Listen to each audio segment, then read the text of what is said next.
Thank you. তাহলে আপনারা একটু নিরাপদে থেকে।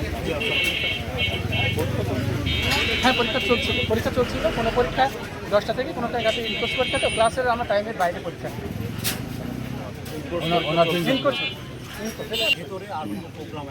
জি। Thank you, thank you, thank you, ধন্যবাদ।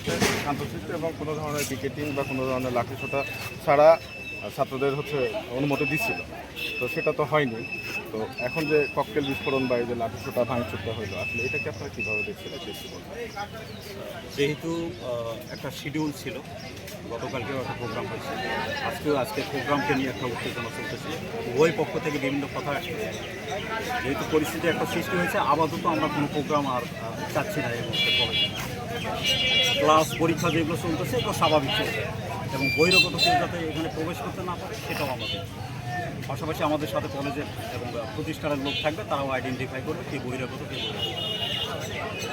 আমাদের লোকজন আছে যাতে আর অনাকাঙ্ক্ষিত কোনো ঘটনা না ঘটে। যেহেতু এখানে ককটেল বিস্ফোরিত হয়েছে, এটাতে কোনো মামলা মোকদ্দমার সুযোগ আছে কিনা, হলে সেটা কী ধরনের হতে পারে?